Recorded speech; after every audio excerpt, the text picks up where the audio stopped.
Bonjour à tous, mon nom est Thomas Fortin et il me fait très plaisir de vous présenter cette première édition du podcast des Lumières. Donc, je vous présente tout de suite mes invités. Je serai accompagné aujourd'hui de Madame Geneviève Lemoine, qui est psychoéducatrice à notre école secondaire Curie-Hébert.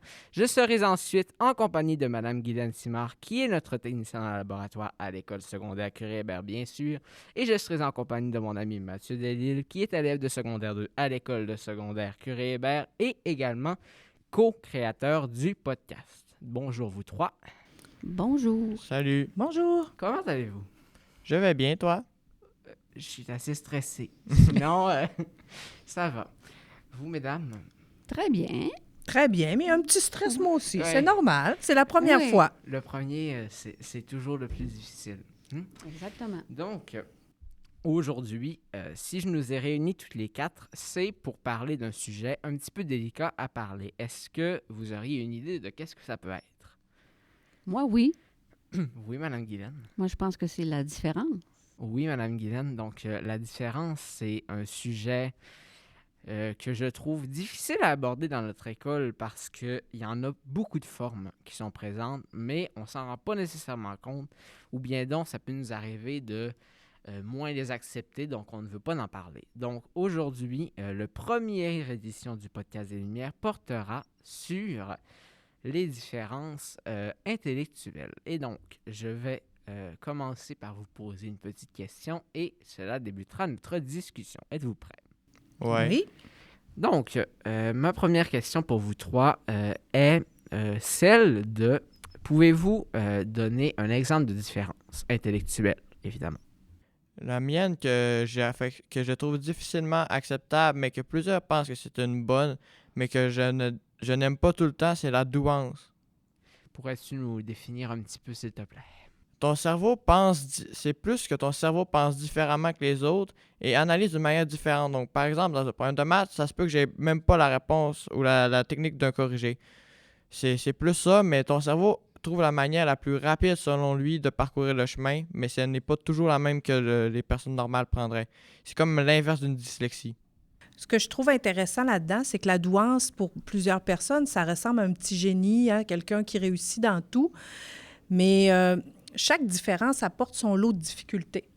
Puis, c'est vrai ce que Mathieu, tu dis, hein, le cerveau réfléchit différemment, travaille différemment. Il y a la pensée en arborescence qui fait que c'est comme si on partait dans plusieurs branches. Et justement, le traitement de l'information se fait tellement rapidement qu'ils ne savent pas comment ils sont rendus à la solution. Fait que c'est ça qui fait que c'est difficile des fois pour eux d'expliquer. Tu lui dirais, Mathieu, explique-moi qu'est-ce qui s'est passé pour faire résoudre ce problème mathématique-là. Puis des fois, il pourrait ne pas en avoir conscience du chemin qui s'est fait dans sa tête. Fait que c'est difficile d'avoir des points dans la méthode de travail. Fait que c'est sûr que le défi peut être grand. Puis ça fait pas, je dirais, 25 ans qu'on en parle au Québec. Donc, c'est quelque chose qu'on doit ouvrir les portes et expliquer aux gens que ça apporte son lot de difficultés, puis que tu peux avoir autant de besoins que quelqu'un qui a une déficience intellectuelle. Je ne compare pas que les deux sont pareils, mais les besoins vont être aussi importants des fois. Puis on a combattu depuis longtemps avec ma mère parce que les écoles ne voulaient pas accepter, je finissais trop vite, je barbouillais partout parce que je savais pas quoi faire, tout ça. Puis je me faisais chicaner à cause de ça. Puis longtemps, les écoles ne comprenaient pas pourquoi ça m'arrivait. Parce qu'on l'a su juste à 8 ans que j'avais ça environ. Puis jusqu'à cet âge-là, on savait pas trop ce qui se passait. Les profs me chicanaient sans raison, puis tout ça. Mais rendu là, on dirait que tout d'un coup, le monde a comme changé de manière de voir. Puis ce qui est spécial, c'est que des fois, ils ne voulaient comme pas penser de cette manière-là, mais ils faisaient comme accepter. Puis ça, des fois, ça blesse aussi. Oui, puis je continue un petit peu dans la même ligne, Mme Geneviève, en disant que, Mathieu, tu disais que certaines personnes le prenaient bien, mais il y a aussi d'autres personnes, comme on disait, qui pourraient dire qu'ils n'aiment pas ça parce que c'est pas leur méthode à eux. Donc, par exemple, on me demande de faire une tâche, par exemple. Bien, cette tâche-là, ils me demandent de la faire comme ça, mais moi, j'aurais une autre façon de la faire. Puis il y a des personnes, parfois, qui n'acceptent pas nécessairement de nous laisser la chance d'essayer notre solution. Il faudrait absolument respecter une marche à suivre précise. Je ne dis pas dans certaines situations où c'est plus sécuritaire, c'est plus simple, mais il y a d'autres occasions dans lesquelles pourquoi on ne laisserait pas la chance à une personne qui a une autre façon de le faire. Puis c'est important d'avoir cette ouverture-là de plus en plus parce qu'on appelle ça la différenciation, justement, dans les classes. C'est que de permettre à... Imaginez comment on peut se sentir déstabilisé quand, dans le fond, on nous demande de suivre une procédure mathématique. On va y aller avec les mathématiques vu que c'est plus évident. Et puis que toi, tu le comprends, mais ton chemin est un autre. Mais on t'oblige à y aller, mais c'est complètement incompréhensible pour toi. Fait que moi, je me dis, à un moment donné, puis de plus en plus, les enseignants comprennent, les gens comprennent parce qu'on en parle. C'est pour ça que c'est important d'en parler encore aujourd'hui. Mais de dire que c'est justement, il y a plusieurs chemins, des fois, pour se rendre à la même solution. Puis c'est en comprenant. Les gens qui ont peur, des fois, puis sont rigides, c'est qu'ils ne comprennent pas qu'est-ce qui se passe. C'est pour ça que c'est important d'en parler. Puis, bien, je te félicite d'être là aujourd'hui, Mathieu. Moi aussi, Mathieu. Mais moi, je veux revenir sur ce que Mathieu disait, c'est qu'il a dit il a dit un nom quand il a parlé tantôt, il a dit « ma mère ». Moi et ma mère, elle a insisté beaucoup pour ouvrir, tu sais, puis c'est ça que je tiens à dire, c'est que le cœur d'une mère, avec un enfant qui a une différence, ben la maman, elle va se transformer en lionne, puis elle va aller tout ouvrir les portes qu'elle peut ouvrir. Oui. Puis malgré cela, malgré que j'ai 2 frères puis une sœur, ce qui fait beaucoup, puis sa maladie aussi, etc., c'est pas simple, mais elle continue quand même de donner toutes ses forces. Il y a 2 ans, elle a même fait un over, je sais pas quoi, là, tu sais, que trop de travail, parce qu'elle se donnait trop, parce qu'elle avait de la misère, elle avait peur pour l'entrée à mon secondaire, etc. Fait. Je profite pour dire aussi que la connaissance d'une personne qui peut nous être fidèle pratiquement à chaque instant peut vraiment aider des situations comme ça. Je donne par exemple, même s'il est arrivé après moi au secondaire, moi je suis en secondaire 3, je pense que sans des personnes comme Mathieu, je serais forcément pas rendu où est-ce que je suis rendu vraiment. Puis il y a beaucoup d'autres noms qui me viennent en tête, c'est juste parce que là c'est Mathieu qui est devant moi. Mais il y a des personnes qu'on rencontre, puis que sans eux, l'effort, on aurait plus de misère à en mettre. On aurait plus de difficultés. Puis pour passer au travers, c'est vraiment une bonne source d'énergie, je trouve, et de motivation. Est-ce que il y aurait d'autres manières de percevoir notre différence plus positivement? Il y en a toujours, sauf que ça dépend de comment tu l'analyses, ta situation. Comme, par exemple, je prends un autre de mes problèmes, ma dyspraxie motrice. Je sais que c'est plus physique, cette fois-ci, on parle de mental, mais il y a toujours une manière de voir positif face à ça, comme je ne suis pas très bon en dessin grâce à ça, même si c'est physique, mais bon, ça m'a permis de savoir que j'avais d'autres passions, etc., et de pouvoir m'améliorer dans d'autres choses, justement, car celle-là me bloquait. Tu veux dire que tu as pu développer d'autres aptitudes que, dans le fond, vu que, mettons, l'informatique ou la lecture ou, tu sais, je sais pas, là, Ouais, c'est ça. OK. Bien, c'est sûr que ça amène autre chose. Ça amène à se questionner, c'est sûr, d'avoir des différences. Qu'est-ce qu'il y a de positif? À part ça, tu trouves dans... Qu'est-ce que tu as pu découvrir? Par exemple, je prends le même que tout à l'heure, la douance. Mais j'ai découvert que j'avais des capacités intellectuelles fortes. Fait que des métiers qui ne sont pas accessibles à tout le monde, je pourrais en rêver quand même. Comme par exemple, neurochirurgien. C'est un métier que que plusieurs personnes rêvent, mais qui se disent « Je peux pas y accéder, j'ai pas les compétences pour à cause des 10 ans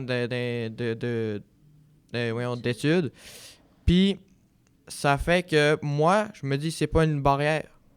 Tu sais, certains peuvent se poser des barrières, mais faut pas s'en poser si faut trouver une manière d'y contourner. C'est un peu ça ton problème, c'est comme une barrière, puis il faut que tu contournes ta barrière.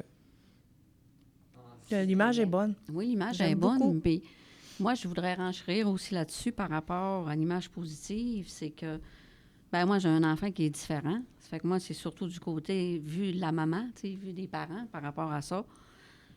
Tu sais, la différence à la maison, ça m'a apporté beaucoup de choses.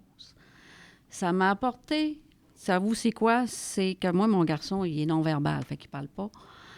La plus grande chose qui m'a apporté cet enfant-là, c'est dire je t'aime, mais d'une autre manière que dans le mot de dire je t'aime. Mhm. Ça, il m'a apporté ça. De le démontrer. De le démontrer d'une autre façon. Il y a 1001 façons de le démontrer Mhm. quand tu n'es pas capable de le dire. Puis aussi, il m'a démontré aussi de s'adapter à, OK? Mhm. De trouver une solution à, comme toi, là, quand tu dis à la Mhm. barrière, là, trouver une solution à la barrière est là, qu'est-ce que je fais, là? Mhm. Je reste là en avant de la barrière puis je bouge pas. Ouais. Ou on trouve des solutions pour pouvoir soit sauter par-dessus. Moi, j'aime beaucoup dire sauter par-dessus J'allais dire la même chose. que passer à côté de la barrière. Ouais. Un mot, quand tu as commencé la discussion, Mathieu, m'est venu à l'idée et je ne suis pas d'accord avec le mot que tu as dit. Tu as dit « mon problème ». Le mot « problème », est-ce que, mesdames, messieurs, est-ce qu'il y aurait un autre mot qui pourrait définir? J'aurais le goût de te dire défi. Oui. Hein? Défi. Moi, je le vois souvent comme ça parce que moi, depuis plusieurs années, je travaille avec des jeunes qui ont des différences. Hein? C'est mon travail.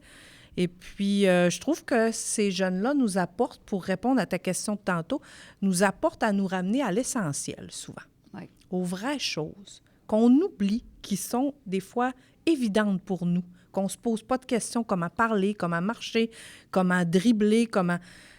Là, on va dans des images concrètes, mais on peut extrapoler là-dessus. Mais ce que je veux dire, c'est de se ramener des fois que chaque personne a des défis dans sa vie, mais il y en a qui en ont plus de défis que d'autres.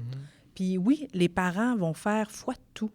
Hein, nous, quand on travaille dans les écoles, puis qu'on a des parents qui sont impliqués, collaborateurs, moi, je dis toujours que c'est les professionnels de leurs enfants, ces gens-là. Parce qu'eux, ils les connaissent dans un autre milieu, dans une autre façon de faire. Puis souvent, ce qui marche avec les parents, donnez-nous-le. Nous, on va essayer de faire la même chose quand c'est possible. Hein, tu restes le professionnel de ton enfant. Oui, des fois, t'es moins objectif, hein, ton cœur est là, mais en même temps, le fait d'avoir le cœur fait qu'on déplace des montagnes. Fait que, pour revenir à ta question en faisant une grosse boucle, j'aurais dit défi au lieu de problème. Moi, j'aurais peut-être plus dit limitation. Ça te limite, mais sans te bloquer. C'est comme une limite de vitesse, par exemple. Ça te limite pour certaines choses, mais d'autres non. Comme une limite de vitesse, je sais pas moi, sur l'autoroute, ça te limite à ne pas aller super vite, mais tu peux quand même avoir une magnifique auto, pouvoir te dire « Yes, j'ai pas pu l'auto du coin, mais tu restes quand même que tu as une limite de vitesse. Donc, elle te limite dans certaines choses, mais te débloque d'autres manières de voir et d'améliorer certaines affaires. Mais quand il y a une barrière, justement, c'est ça. Hein? Passer à travers une barrière, c'est de montrer que les limites, c'est nous qui... On n'a pas à s'en mettre de limites. Puis des fois, on se surprend nous-mêmes. Je pense que... Puis ça, c'est que tu sois différent ou pas. Je pense qu'il y en a qui se limitent dans leur tête. Bien, je pense que c'est juste que vous autres, étant donné que quand vous avez une différence, vous êtes confrontés plus rapidement à des limites, admettons. C'est ça la différence. Puis, je remarque souvent aussi que quand, par exemple, pour mon père puis moi, qu'on a tous les deux des problèmes de colère, mon père avait pas une famille très bonne quand il était jeune. Il a fallu qu'il corrige ses problèmes à 27 ans. Puis c'est qu'il aille voir tout ça. Lui, il a eu la misère fois 1000 comparé à moi que j'ai appris jeune parce que quand tu es jeune, ton cerveau est en développement. Fait que tu vas t'habituer plus vite qu'un adulte. Mon père s'est habitué à sa personnalité colérique, à s'adapter pour être colérique, donc à s'enfuir, à éviter les problèmes, etc. Mais moi, non. Moi, j'ai appris à foncer foncer dans le tas puis gérer pendant que ça arrive. Puis c'est souvent ça que je remarque, c'est que les plus vieilles personnes essaient d'éviter leurs problèmes, essaient comme de contourner pour pouvoir passer à côté puis se dire « Ok, c'est beau, je laisse ça à côté dans ma vie ». Mais des fois, c'est pas très bon de laisser côté ces problèmes parce qu'ils vont réapparaître plus tard puis ils vont te nuire quand même. Le mieux, c'est de régler plus jeune, comme une phobie, par exemple. Bien, je veux revenir sur ce que tu dis, c'est que les adultes ont plus de difficultés, tu sais, ils ignorent leurs limites, qu'ils meurent. Mais moi, je suis pas d'accord tout à fait avec toi parce que je te dirais que depuis un certain temps, OK, mon Dieu, écoute, moi j'ai 54 ans, on dirait 25 ans certains, là. Je trouve que les outils Oui. Hein, comme les psychoéducatrices, etc. Là, écoute, quand tu vas au CRDI à Alma, tu as tous les ergothérapeutes, etc. Puis il y a même des médecins. Avant que c'était non accessible, ça n'existait pas. Fait que puis tu sais, il faut se reporter, il y a des temps jadis, tu sais. Ouais. Fait que c'était pas si ouvert, puis aussi parlé que maintenant, tu sais. Fait que c'était comme... c'était pas comme, c'était tabou, tu sais. Fait que les gens, tu sais... Ben, pour revenir, tu sais, je dis pas que c'est uniquement ça, mais c'est en amélioration. Oui. Avant, c'était neutre, personne n'en parlait, puis Ouais. quasi rien. Là, c'est en train de s'améliorer tranquillement, tu sais. Puis le problème aussi que je remarque des fois, c'est qu'on en parle, tout ça, mais il y a plusieurs personnes qui le regardent, qui s'écoutent, tout ça, qui vont changer, mais que 5 ans après, ils vont rencontrer un problème, puis ils vont plus s'en rappeler, puis ils vont comme annuler ce qu'ils ont appris. C'est un travail... C'est ça. toujours un travail de longue haleine. Le problème, c'est aussi que des fois, ils s'en rappellent, mais ils disent c'est plus simple de l'oublier puis de le laisser faire ça. Fait qu'ils vont choisir la manière simple. Donc, il va causer des blessures à plusieurs autres personnes aux alentours. C'est sûr que oui. Ça, t'as raison, Puis, par exemple. Tu sais, en même temps, moi, j'ai le goût de te dire que des fois, l'évitement, c'est quelque chose qu'on pense qui va nous payer à long terme, hein, comme stratégie d'adaptation, d'éviter. Mais, tu sais, rappelons-nous, les hommes de Cro-Magnon, là, quand ils arrivaient devant quelque chose, là, soit qu'ils combattaient, soit qu'ils figeaient, ou soit qu'ils ils partaient en fuite. Fait que, tu sais, nous, c'est encore ça, sauf qu'on n'a plus des dangers d'un mammouth qui va arriver devant nous, là, mais reste que on a encore les mêmes stratégies d'adaptation, mais il y a des tempéraments qui vont plus fuir, il y a des tempéraments qui vont figer, puis il y a des tempéraments qui vont se battre. Fait que, faut aussi prendre conscience de qu'est-ce qu'on a tendance à faire, puis on n'est pas obligé de rester dans ce carcan-là. Fait que tout est en évolution, il suffit de prendre conscience, puis Mme Guylaine, elle a raison. Moi, j'ai commencé il y a 25 ans à travailler dans les écoles, puis il y a 25 ans, là, quand je suis arrivée comme éducatrice spécialisée au départ, là, il y en avait très peu dans les écoles. C'était un nouveau métier. Maintenant, des éducatrices spécialisées à la commission scolaire, je pense qu'il doit en avoir au-dessus de 80. Fait que c'est ça qu'on est en train de dire, c'est que les ressources sont de plus en plus là parce qu'on se rend compte qu'il y a de plus en plus de différences. On les intègre dans les écoles parce qu'on veut qu'ils fassent partie. Fait que, tu sais, il y a aussi ça. Avant, il y avait des classes adaptées, il y avait des... Puis ils sont encore là, ils sont nécessaires. Mais on est en train de s'ouvrir. Tout est dans un beau moment. Hein? Où est-ce qu'on a une belle ouverture, puis les gens sont prêts à apprendre. Ça n'a pas toujours été comme ça. Puis il ne faut pas juger parce qu'on n'était pas rendu là, je pense. C'est tout simplement ça. Donc, on parlait justement, moi j'avais le goût de dire, les outils se développent, comme on dit. Et ces outils-là, eh bien, ceux qui sont sur la chaîne YouTube, ceux qui écoutent la version vidéo, vous vérifierez sur votre écran, nous avons mis quelques ressources disponibles.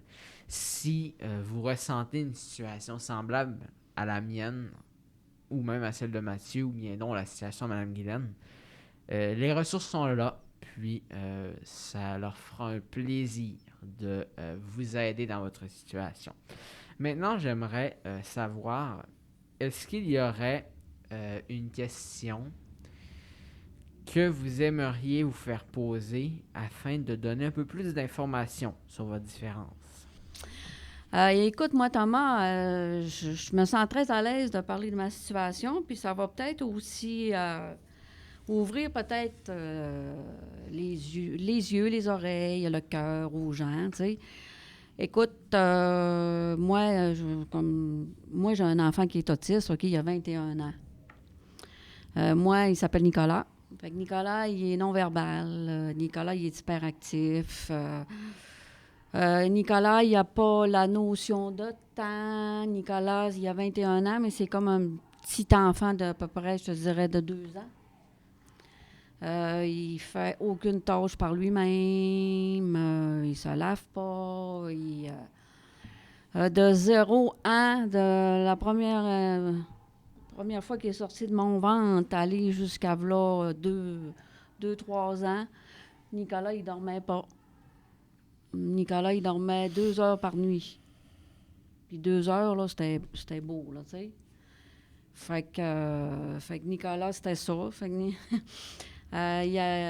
ça l'a été, je te dirais que les deux premières années de la vie de Nicolas, Ben écoute, la famille, elle s'est complètement scindée en deux, mais je ne veux pas dire qu'on s'est séparés. On est resté une famille très unie jusqu'à maintenant, mais on s'est séparés en deux parce que Nicolas, il ne voulait pas aller voir son père. Il était fusionnel avec moi, puis moi, j'ai un autre garçon qui s'appelle Benoît, puis lui, Benoît, ben ils ont 5 ans de différence. Fait que ce qu'on a fait, c'est que moi, pendant 2 ans, je me suis occupée de Nicolas. Puis son père, Martin, il s'est occupé de Benoît, le plus vieux. Fait que durant 2 ans, ça a été que ça. Il était fusionnel à moi, là, les amis, là, c'était quelque chose. Fait que, tu sais, quand on a un enfant qui est différent, ben c'est toute la famille qui est... Je dis pas différente, dans le sens que je peux dire aussi que la famille est malade. La famille n'est plus la famille... quand on dit une famille reconstituée, on dit, ben c'est pas une famille traditionnelle. Ben ma famille, à moi, n'a jamais été traditionnelle. Atypique, hein? Oui. Moi, atypique, oui. Mais non atypique, atypique, regarde, peu importe le terme qu'on peut employer. Hein, tu connais, hein, Mathieu, c'est quoi? Ouais. Puis je prends, pour exemple, mes problèmes de colère puis mon père. Ça fait jamais une famille... Mettons, quand j'étais jeune, quand j'avais 8-7 ans, là, j'avais très de misère à me contrôler, je tirais des choses dans les murs, je claquais les portes, tout ça. Dès qu'il y avait une moindre affaire, je partais en flèche, puis j'étais enragé, tout ça. Puis ça a affecté toute ma famille, parce que ma famille, genre mes frères m'insultaient moins, ils me parlaient comme un peu moins, tu sais. Puis c'est ça qui est spécial, parce que ça déforme, on va dire ce mot-là, ça déforme la famille. Il y a moins de fratrie, hein, entre Ouais. J'aime bien des formes, c'est vrai. Hein? Il faut que tu sois en adaptation, mais mettons, la forme est différente. Ouais. C'est vrai. On est toujours en adaptation tout le temps. Puis, tu sais, aussi, il y a le fait... Moi, je suis hypersensible aussi. Pour certains, je sais pas si vous savez c'est quoi. Oui, Nicolas aussi, il l'est. Ouais. Ben, pour ceux qui nous écoutent et qui savent pas c'est quoi, c'est comme un problème qui fait que tu ressens comme tout 2 fois plus. Le toucher t'agresse 2 fois plus vite. Le soleil te tombe 2 fois plus vite. C'est nerfs. C'est comme un peu tout te gosse plus vite. Il y en a que c'est le son, il y en a il y a tous les sens qu'on peut aller chercher. Puis, tu as parlé du son, mais par exemple, moi, je peux pas. J'avais de la misère d'aller dans un party qui avait plus de 200 personnes parce que je virais fou. J'avais envie de partir, je faisais une crise d'anxiété, tout ça, dès qu'il y avait plus de 200 personnes à cause du bruit. Puis que j'étais comme écrasé, puis je me sentais pas bien. Tu me fais penser, la première fois que j'ai emmené Nicolas dans un aréna, je savais pas qu'il était hypersensible. Il avait 4 ans. Il est rentré, là, puis il a sorti comme une balle, là. J'ai jamais vu ça. Ce garçon de 4 ans, là, il a tassé tout le monde, puis j'ai jamais été capable de leur rentrer là de ma vie, là, s'il y avait un match de hockey. Puis, ce que je veux dire aussi, c'est que pour la famille, puis surtout, c'est ça, c'est que pour une maman, pour des parents, là, quand il y a un enfant différent, là, c'est de toujours aller cogner à une porte. Cette porte-là ne s'ouvre pas. Bon, on va aller chercher une autre porte ailleurs. On va aller cogner ailleurs. On va aller démarcher, tout trouver les outils, tout trouver les solutions, tout trouver, écoute... moi, écoute, je pense que je suis rendue... je pense que j'ai mon diplôme de détective. Fait que pour essayer de tout trouver. Toutes les ressources. Non, mais t'as raison. C'est vraiment vrai. C'est vraiment... C'est stupide, mais tu sais, une mère qui a un enfant différent comparé à une mère qui a un enfant, on va dire, un peu plus normal, qui a moins de problèmes, qui est pas autiste ou quoi que ce soit. Un développement régulier, on va dire ça de même. Hein? Puis, on dirait qu'elle, mettons, son enfant, je sais pas, moi, il est malade, avoir moins tendance à s'inquiéter vite. C'est d'accord? On dirait que la mère qui est comme habituée à s'inquiéter vite parce qu'elle est trop réactive, elle est trop ci, elle est trop ça, va s'inquiéter plus vite, selon moi. On est hyper vigilant quand on a un enfant différent parce que tu sais jamais qu'est-ce qui peut arriver. Donc, quand tu as dit que tu es toujours en adaptation, bien, c'est ça. Être en adaptation, ça veut dire être sur une alerte. Tout le temps. Puis surtout qu'un enfant qui parle pas, qui communique pas, oui, il apprend à faire des gestes, à se faire comprendre, mais le défi est quand même plus grand. Là. Comme moi, Nicolas, vu qu'il ne parle pas, c'est des séquences de pictogrammes. Je sais pas si tu connais, là, des petites images là, carrées, là, puis on fait une séquence. Là, moi, j'ai toujours dit, je vis dans une bande dessinée. Ma vie, c'est une bande dessinée parce que des pictos chez nous, là, on n'en a pas rien qu'un. Hein? Non. Puis je trouve ça, je trouve que la technologie, elle a apporté son lot de... Elle m'a tellement enlevé un poids à ses épaules parce que maintenant, petits mots, j'ai envie Oui. de dire, les petits mots t'as dit, picto, OK? Ben, mettons que tu vas au parc, là, t'as toujours des pictos sur toi. Ouais. Moi, je les traînais avec, tu sais, une clip, là, puis là, tu vas au parc, là, puis là, tu veux t'en revenir, là, mais t'as oublié de mettre le picto qu'on s'en retourne à la maison, là. Hein? J'imagine Hein, Thomas? déjà qu'est-ce que ça va faire. C'est ça. Fait que là, tu l'as pas, le picto, là. Là, tu dis, hein? Ah, je l'ai oublié. Je l'ai oublié. Comment je fais pour le ramener à la maison? Hein, des fois, là, je peux passer 3-4 heures au parc. Tu sais, tu passes 3-4 heures hein, au parc. Tu dis, à un moment donné, on va s'en venir. On va s'en venir. C'est pour ça que je dis, il n'y a pas de notion de Puis temps. la technologie fait que tu peux aller Oui. chercher les images maintenant. Oui. Tu peux Oui. prendre des photos. Puis tu les peux... pictos, puis tout, puis le filmer comme, mettons, une séquence de se brosser les dents. Avant, tu avais la séquence en picto. Maintenant, je le filme. Mhm. Tu sais, ben, j'ai filmé son grand frère ou n'importe quoi pour Puis lui tu montrer. peux même montrer les progrès qu'il a fait aussi. Ouais. C'est une bonne avancée, genre, je sais pas moi, quelqu'un, comme je prends un exemple d'un autiste, il va avoir tendance à se dire, je suis pas capable, oublie ça, je fais aucune avancée. Mais des fois, juste lui montrer que il a réussi à se brosser les dents, ça peut être un exploit pour lui, puis le lendemain, il va se dire, gauche capable, parce que je l'ai fait hier, etc. Mais des fois, sans la technologie, c'était dur de se dire, de lui montrer ce qu'il a fait, puis qu'il avait réussi. Puis avec la technologie, ça, c'est facilité. Puis c'est comme plus facile de dire, t'as réussi ça, t'es capable maintenant d'aller plus fort ou d'aller mieux, de Ouais, puis continuer. une autre étape, puis, Ouais. tu sais, je trouve que ça te l'a déjà bien expliqué. C'est vrai, puis je trouve ça le fun ce que tu dis parce que moi, j'ai quand même accompagné plusieurs années des jeunes qui étaient autistes puis qui avaient d'autres défis. Hein. Des fois, l'anxiété est là-dedans, le TDAH, tu sais, peu importe. Des fois, ça vient pas tout seul, ces défis-là.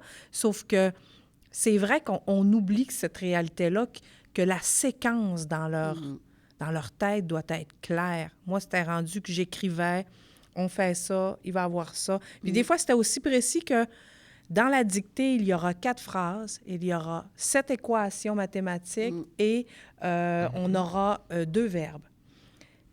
En sachant ça, tout baisse. Ouais. Fait que pour moi, qui n'a pas besoin de savoir ça, ça me paraît des fois peut-être futile, mais pour eux, on vient de baisser l'anxiété et il va être capable de performer dans l'examen.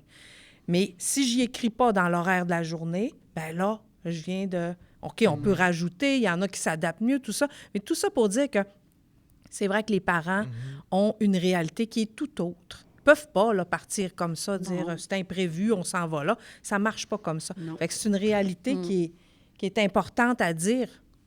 Donc, pour la suite de l'émission, je pourrais dire, on va faire un voyage dans le temps.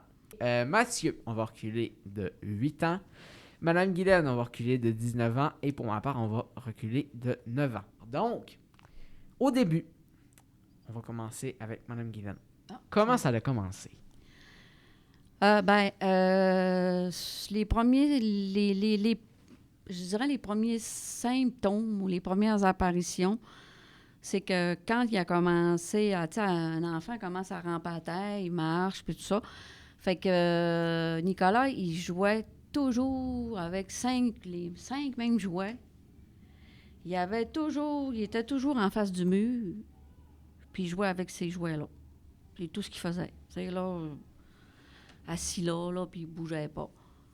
Fait que là, je me posais des questions à un moment donné. Fait que là après ça, au début, on pensait qu'il était sourd. Parce que, je disais à Nicolas, il se virait pas. Tu sais, là, fait que là, c'est un enfant, ça répond à son nom, ça se vire quand on l'appelle, tu sais. Fait que là, c'est là qu'on a commencé à consulter. OK? Fait que là, il y a eu plein de batteries de tests. En tout cas, cet enfant-là, il a été plus endormi que moi de toute sa vie. Fait que pour finalement, vers l'âge de 2 ans, OK, on a eu le diagnostic qui est tombé, qu'il était autiste. Autiste. Ça mange quoi en hiver, ça? On connaît pas ça, personne. Surtout à ce temps-là. Qu'est-ce qu'on fait? Hein? Puis je me souviens que quand la pédiatre, excusez, pas la pédiatre, la pédopsychiatre, elle m'a dit ça. Je me souviens que j'ai comme sorti de mon corps, j'étais plus là. Tu sais, je me souviens qu'elle me disait ça, tu sais, qu'elle me parlait, puis que ça, tu sais, dans ma tête, ça faisait comme bla, bla, bla, bla, bla. Tu sais, je voulais vraiment pas... Fait qu'on est parti avec ça, dans ma maison. Fait que là, on commence à, tu sais, c'était dans les débuts d'Internet aussi, là, 20 ans, là, tu sais. On commence à chercher, va ci, va ça, c'est pour ça, puis là... Fait que les 2 premières années qu'on a eu le diagnostic, là, ben, c'est pas mal, j'ai été obligée d'arrêter de travailler. À tous les jours que le bon Dieu, OK, me permettait de me lever, j'allais voir. Dans ce temps-là, il y avait des journaux, OK, des journaux qui étaient papier. Je regardais la nécrologie, puis je me disais, si mon nom, il est là, c'est qui va s'occuper de Nicolas? Pendant 2 ans de temps, j'ai fait ça. Là, je me disais, c'est qui va s'en occuper? Ça peut pas être son père, il veut pas le voir. Tu sais, là, fait que, ça virait dans ma tête, là. Puis, tout en m'en occupant très, très, c'est du mieux que je pouvais. Puis, après ça, ça a été comme, dans ces 2 ans-là, ça a été comme très vite, puis j'étais pas là.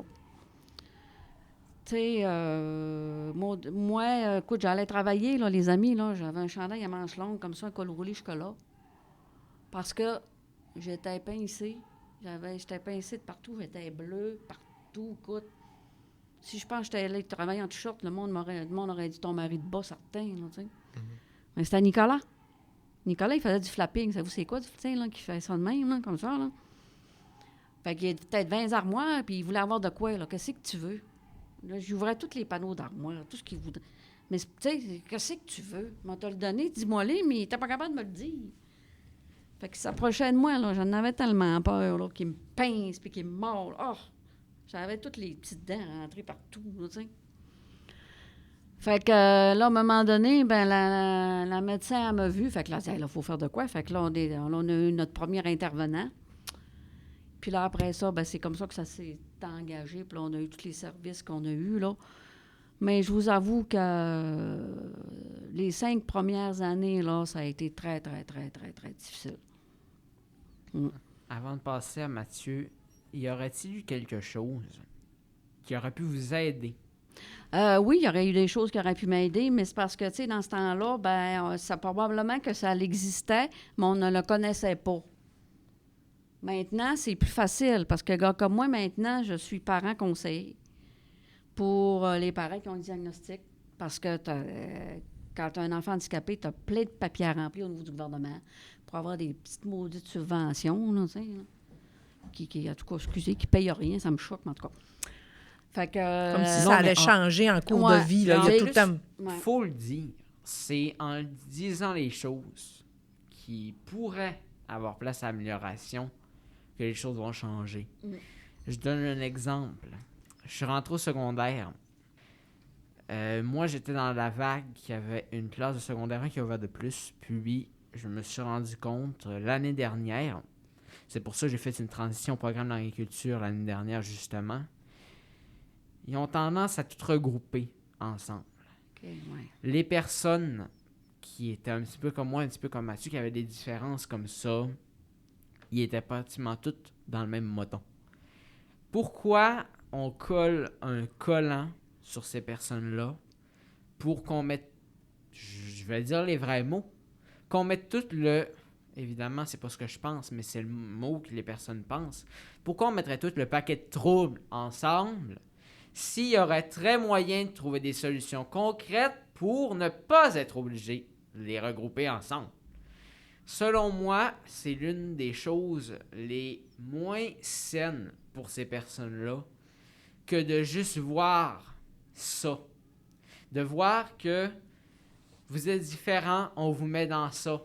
Vous voyez? Mais quand c'est fait, Thomas, excuse-moi, oui. Quand c'est fait avec une bonne intention. Oui. Puis l'intention, souvent, c'est de dire on va offrir plus d'aide à ces jeunes-là. Oui. Et donc, on n'aura pas à l'éparpiller dans 15 classes différentes.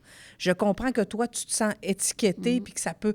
Mais en même temps, il faut que tu saches, quand c'est fait avec une bonne intention, mais sache qu'on en fait des erreurs, les adultes. Hein? Oui. On fait du mieux qu'on peut, mais... Puis je ne suis pas pour défendre qui que ce soit, là, mais c'est sûr que quand on fait ça, puis des fois, de savoir qu'on n'est pas toute seule à être différent, ça fait du bien. Puis des fois, non, on n'a pas le goût de ça. Mais sache qu'il y en a pour qui ça fait du bien, il y en a d'autres, ça ne fait pas du bien.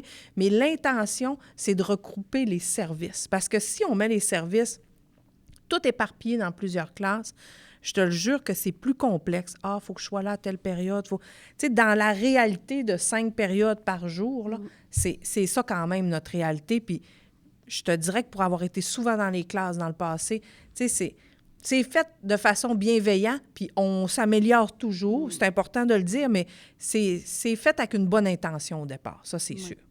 Puis moi, je tiens à dire que des classes spécialisées, ça en prend aussi.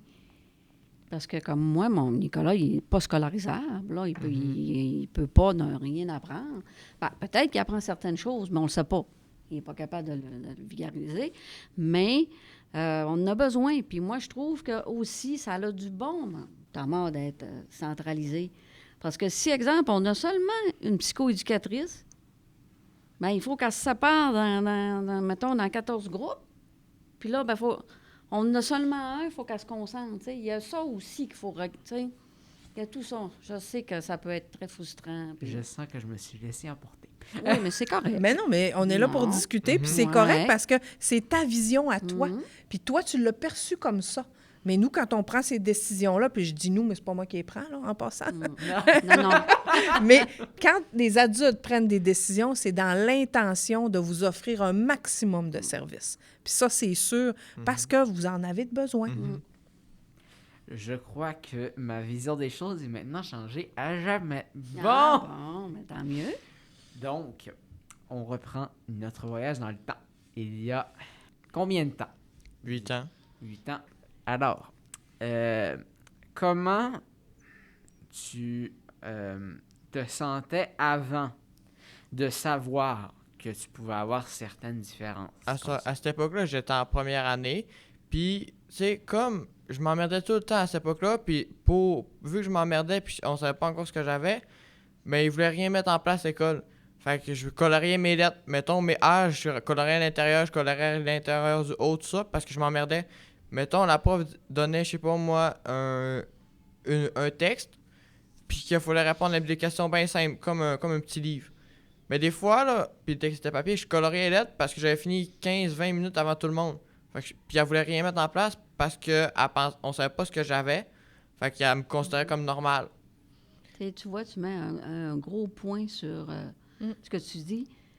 Elle savait pas ce que j'avais. Donc, quand on n'a pas... Moi, je l'ai vécu. Tant qu'on n'a pas de diagnostic clair, OK, mettons là, que tu es étiqueté, mettons, Nicolas, il est autiste. Bien, quand Nicolas, ils l'ont dit qu'il était autiste, OK, là, ça s'est mis en branle, puis on a eu les services. Là, c'est rentré de chez nous, puis un arrivé après l'autre, tu sais, puis fait que quand on n'a pas de diagnostic, on ne peut, tu sais, on peut pas... on ne peut pas arriver puis mettre quelque chose en branle là, pour que ça soit bénéfique pour toi.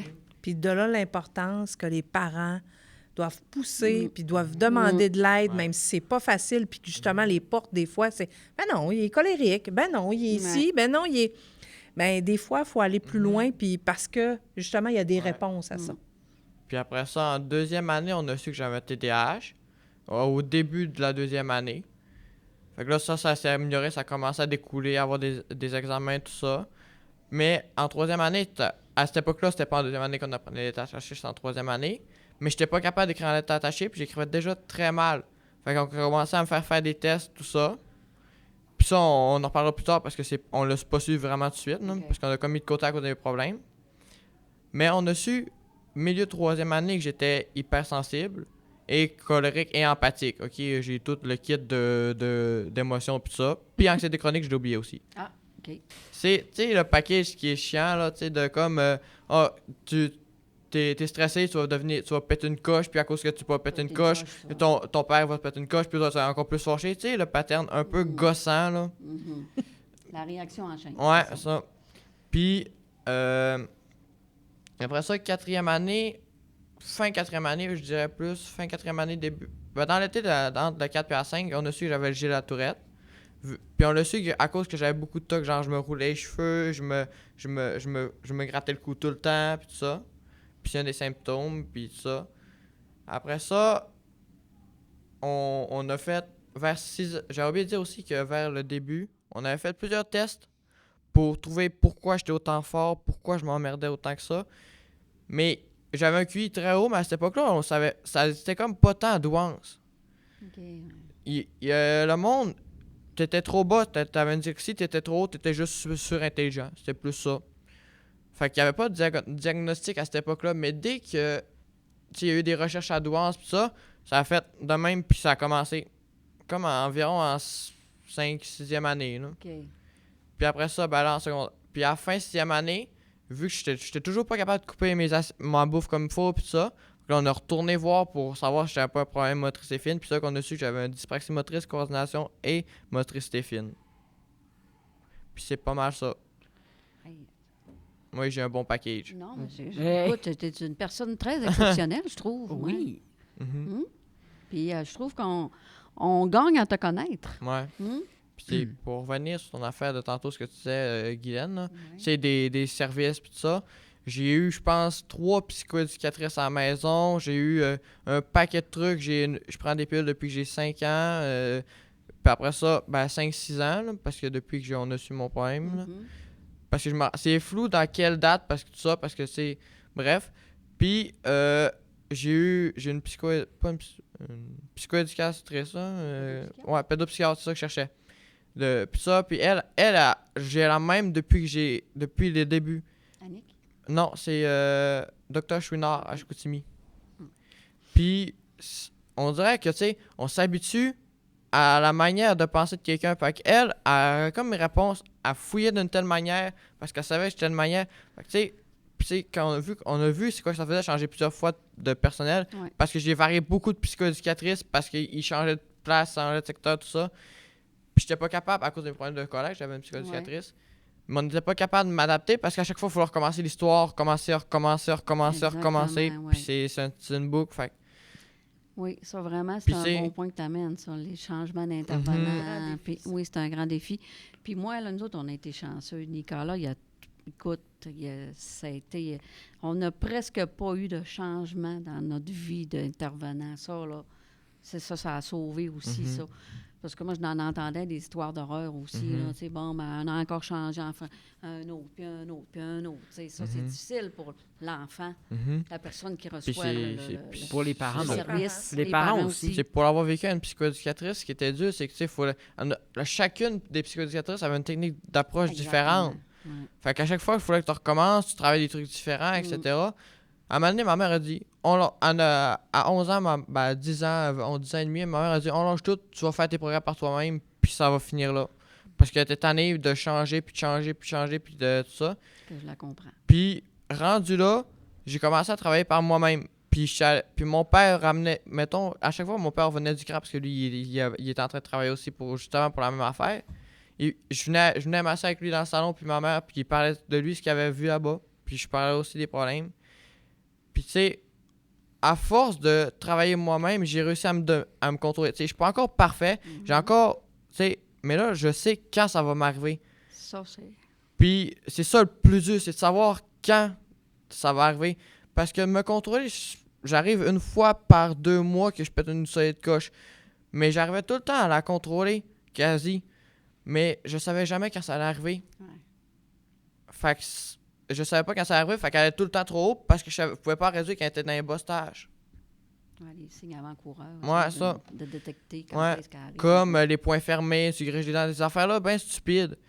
Mais que au début, que tu penses pas à ça quand t'es jeune parce que t'es trop en Mhm. fait que tu veux pas y penser, fait que tu penses pas à tes trucs, etc. En fait, c'est d'être conscient que Mhm. ce qui Ouais. se passe dans notre corps nous Mhm. envoie des signaux Oui. d'alarme, mais c'est ça. Il faut prendre le temps d'apprendre à Ouais. connaître, Mm. hein, parce que même moi, quand je me sens en colère, je sens que ça me Ouais, brûle ça. en dedans.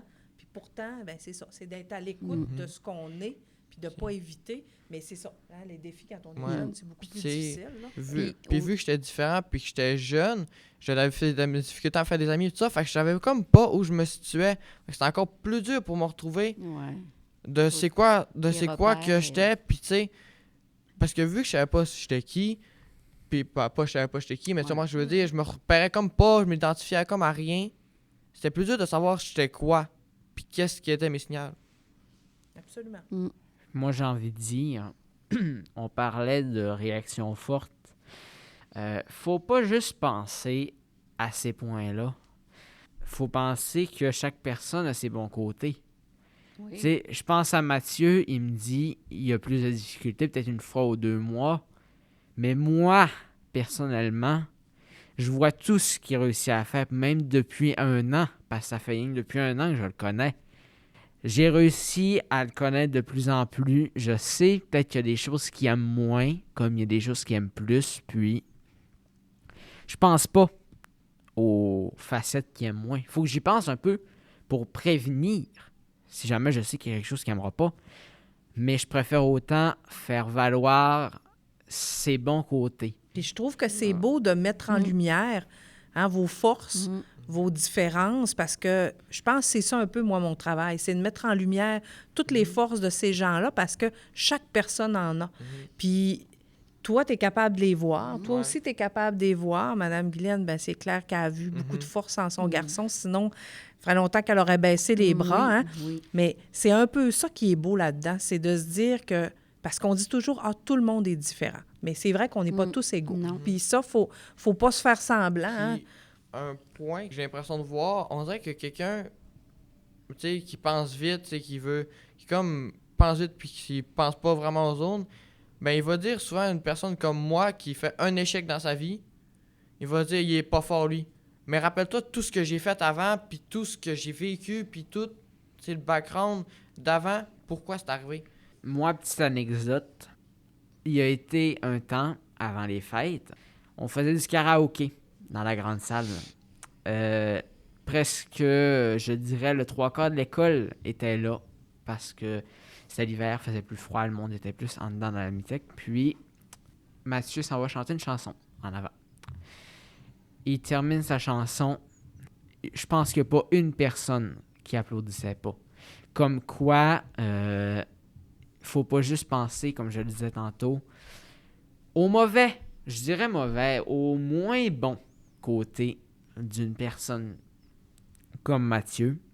Faut penser vraiment juste, ben pas nécessairement Faut penser juste, plus positif faut que penser négatif. plus, oui, les bons côtés. Mettre en lumière. Hein? Mettre- On met oui. toujours Mettre en lumière. Puis, D'où le nom, podcast des lumières. Oui! puis inclure. Donc, oui. Inclure les gens, Oui. peu importe. Mais je trouve ça beau d'entendre cet exemple-là parce que ça me fait croire que dans l'école, ben c'est ça. On accepte la différence, on a le goût de la voir, on ne la cache pas, puis t'as assez de courage puis d'estime de toi pour dire « Moi aussi, je vais participer, puis j'ai pas peur qu'on rit de moi. » Ben moi, je trouve ça beau. Thomas, qu'est-ce que tu fais aujourd'hui? De t'ouvrir, de vouloir changer les choses. Je trouve ça beau qu'on ait une école ouverte comme ça, parce qu'on entend parler des fois « Ah, telle école est très ouverte. » Ben je suis contente d'entendre que Curie Hébert a une belle ouverture, Oui. puis on veut changer des choses. Je trouve ça génial, vraiment. Il y a été un temps, puis je pense qu'on est rendu à notre 3e voyage dans le temps. Je vais parler un peu aussi de mon expérience à moi. Il y a été un temps que, heureusement, que je suis entré au secondaire parce que je pense que je m'en serais pratiquement pas sorti. J'avais pas d'amis. Personne qui était ouvert à ça. Il y avait mes parents, il y avait les spécialistes que je rencontrais. J'ai jamais eu de vrais amis, moi. Des amis qui faisaient à croire d'être mes amis. Ça, j'en ai eu. Mais je m'en suis vite rendu compte par après qu'il y avait des moqueries qui se disaient dans mon dos. Puis ça me tentait plus. Fait que je me suis mis à être plus discret. Puis, à partir de ma première 6e année, parce que parce qu'avant, j'étais en spécialisé. Avant de passer au secondaire régulier, il fallait que je fasse une 6e régulière, mais ça, on n'est pas là pour parler de ça nécessairement. Avant de faire ce qui me donnait le courage de changer un petit peu, j'ai fait beaucoup de rencontres, mais l'une des rencontres qui m'a aidé le plus, ça a été la rencontre de mon enseignant de musique en 6e année. Son nom, c'est Mme Nathalie Boulanger, qui est à l'école de formation musicale d'Alma. Puis cette personne-là, elle était différente des autres adultes qui étaient autour de moi. Cette personne-là, je lui parle encore aujourd'hui, mais sans elle, je pense que je ne serais pas en train de vous parler. J'aurais jamais rencontré d'autres éducatrices qui m'ont aidé par après. J'aurais jamais rencontré Mathieu. J'aurais jamais rencontré Jessie, qui est une de mes amies en secondaire 4. J'aurais jamais rencontré toutes ces personnes qui m'aident aussi à profiter de ma différence parce que je l'apercevais moins comme je l'aperçois maintenant. Avant, je l'apercevais comme quelque chose qui m'empêchait, pas d'être moi-même, mais de m'ouvrir. Avant, j'étais plus centré sur je dois me corriger, je dois modifier ça parce que ça déplaît. Maintenant, ça me permet d'avoir l'esprit ouvert à penser à autre chose. Je sais que j'ai encore des progrès à faire, mais depuis que je sais, ça devait être au mois de décembre, quand j'étais en secondaire 2, j'ai discuté avec ma pédopsychiatre et on m'a dit qu'avec les progrès que j'avais faits, je n'avais plus besoin d'être suivi en pédopsychiatrie. Hey, j'ai le goût de t'applaudir. Non, pitié.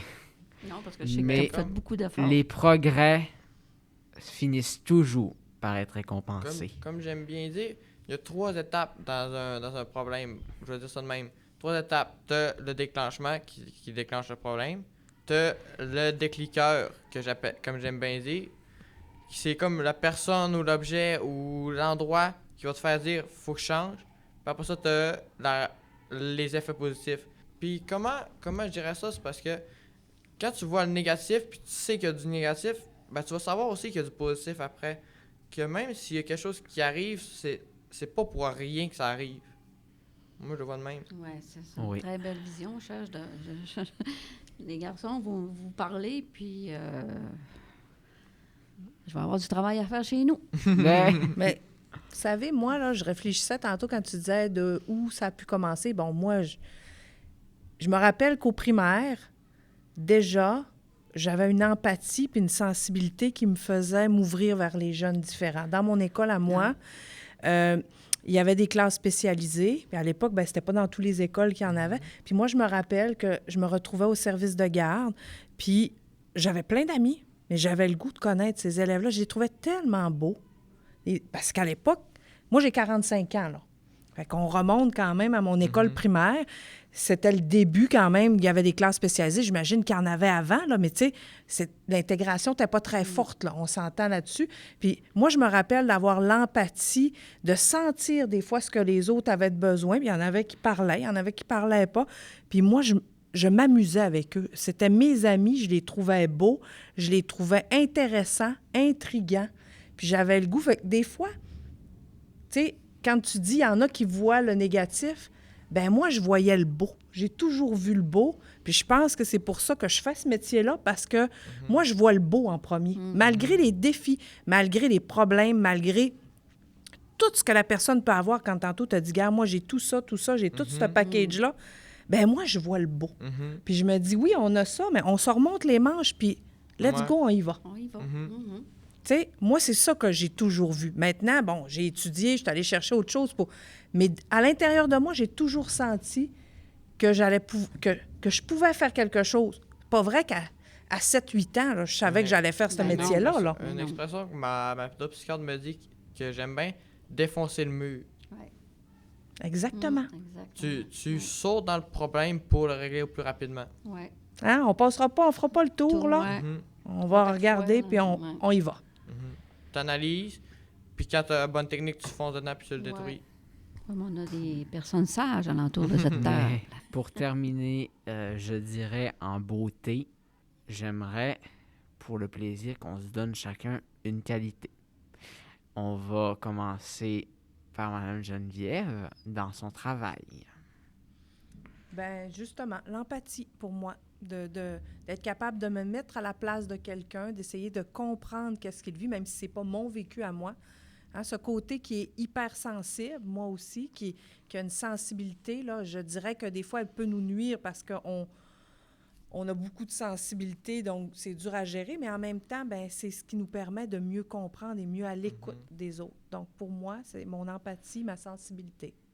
Mon cher Mathieu, Moi, à j'aime toi. bien la rapidité d'esprit. Oh. Parce que on dirait que je réfléchis vite et je réponds vite, mais souvent, ça m'aide parce que, mettons que, je sais pas moi, je me fais insulter, mais je vais vite répondre à quelque chose, puis le gars, il s'attendra pas à ça, puis il va se dire, wow, t'as peu, pourquoi j'ai fait ça, pourquoi j'ai comme. Il va comme regretter ce qu'il a dit. C'est bien ça. Puis j'aime bien le côté aussi de rapidité d'esprit parce que je travaille vite, mais j'ai pas tant de mauvaises réponses que ça. Tu sais, ça fait comme un bon combo en plusieurs problèmes, puis ça rassemble à peu près tous mes problèmes, puis c'est ça. Formule un peu différente, Madame Guylaine, j'aimerais avoir une de vos qualités à vous, mais aussi une qualité que vous voyez chez votre garçon. Sa plus belle qualité, là, à Nicolas, ça va être drôle à dire, là, c'est sa patience. Mhm. Il est très patient. Mhm. Oui, parce Mais- qu'il y a du monde qui peuvent Puis avoir... Puis il est très travaillant aussi. Parce qu'il y a du monde dans Travaille cette fort. différence-là qui pourrait être tanné vite, de ne pas être capable nécessairement Puis de vous- s'exprimer. Ça, ou- vous l'avez toutes les deux Ah, aussi. la là. persévérance, la Hein? patience, mais hein. Puis le travail aussi, de travailler sur, Mhm. sur ces différences. Travailler, là. Vous êtes des grands travaillants. Toi, Thomas? Ouais. Ben, Madame Guylaine, elle va se nommer une qualité aussi. Ah, oui, Ah. oui. Guylaine, il fallait qu'elle en nomme une pour elle aussi. Ah oui, c'est vrai, hein? Ben oui, parce qu'elle en a beaucoup, ça veut dire. Oui! Moi, ce que je trouve en moi, là, c'est que, ici, dans mon travail, OK, c'est que j'ai le souci et le bien-être de vous apprendre des choses, OK? Puis que ça soit le mieux adapté à chacun. Mhm. Parce que vous savez que je fais des laboratoires, je fais du numérique, je fais toutes sortes d'affaires, OK? Oui. Mais moi, je veux que ça soit... Quand je fais des choses, c'est que c'est adapté à chaque personne. Mais toi, Thomas, c'est quoi ta qualité? Ah, Seigneur. Je vous écoutais parler, moi j'étais comme ça. Je vais essayer d'y aller avec une qu'on n'a pas dit et une qui n'est pas une de mes bêtes noires parce que la plupart du temps, j'aurais dit serviable. Mais, oui, Madame Guylaine, j'imagine que ce que je vais dire va vous plaire. J'ai tendance à être trop serviable. Oui. J'en dirai pas plus parce que je vais me mettre à parler fort. Et c'est pas ça que je veux. Mais, je dirais... Moi, je t'en donne une. Je veux pas avoir l'air trop demandant de compliments, voyez-vous, Non, mais c'est pas c'est si ça, vous c'est- en avez une, ça, à c'est vous. typiquement québécois. On n'aime pas ça, se complimenter. Hein? C'est ça. Hein? C'est Mais vrai. moi, je te dirais que tu as le sens du détail. Oui, mais moi, je dirais même plus que tu es un workaholic. Qu'est-ce que Ce cela que ça veut veut dire, dire? c'est quelqu'un là, qui aime ça travailler, puis qui se donne beaucoup dans ce qu'il fait, puis la moindre petite tâche, que ça soit bien fait, puis que tu... C'est ça, hein? Je pense que ce mot-là, je vais m'en souvenir longtemps. Oui, hein? Je pense que c'est ça, hein? Ah oui. Oui, hein? Malheureusement, c'est ce qui met fin à cette belle rencontre. Ah oui. Ben malheureusement, je dis ça parce que la rencontre est finie, c'est plate. C'est agréable. Oui, Comment c'est avez-vous agréable. trouvé ça? Extrêmement enrichissant, extrêmement agréable, Ouais. des belles personnes qu'on apprend à connaître Ouais. davantage. Je trouve ça très intéressant, puis je souligne cette initiative-là comme qu'il devrait en avoir plus régulièrement sur plusieurs thèmes. C'est vraiment extraordinaire. Le podcast ne serait pas presque parfait sans ces personnes. Donc, je vais nommer au début M. Jean-François Ouellette, qui est mon enseignant d'anglais, qui m'a vraiment beaucoup aidé sur le projet. Notre technicienne au son, qui pourrait peut-être essayer de nous dire un petit coucou en criant fort parce que le micro, elle l'a pas en face d'elle, Mme Charlie Vaillancourt-Maltais, qui est notre technicienne à loisirs à Curie-Hébert. On a ensuite Madame Jessica, qui est agente de projet au Carrefour Jeunesse Emploi. Et je voudrais remercier mon ami, là, évidemment, on va s'appeler en pseudo parce que j'ai pas la permission de donner son nom, mais je vais remercier Innovadiax qui a fait le logo. J'ai mis le lien de ses réseaux sociaux dans la description si jamais ça vous tente. Et si vous voulez qu'on fasse un autre podcast sur une autre type de différence, ben, je vous invite à donner vos avis en commentaire, à venir nous voir, moi, Charlie, toutes les personnes, toutes ces belles personnes qui sont venues avec moi aujourd'hui, que je vais renommer. Donc, j'étais en compagnie de Madame Geneviève Lemoine, psychoéducatrice, de Mathieu Delisle, elle est de secondaire 2, Madame Guylaine Simard, technicienne en laboratoire. Également, je vais nommer les deux personnes dans l'assistance. On avait Charlie à la vie étudiante et Madame Jessica au Carrefour Jeunesse Emploi, moi-même Thomas Fortin, et je vous souhaite une excellente fin de journée. Et j'espère que ce podcast vous aura plu.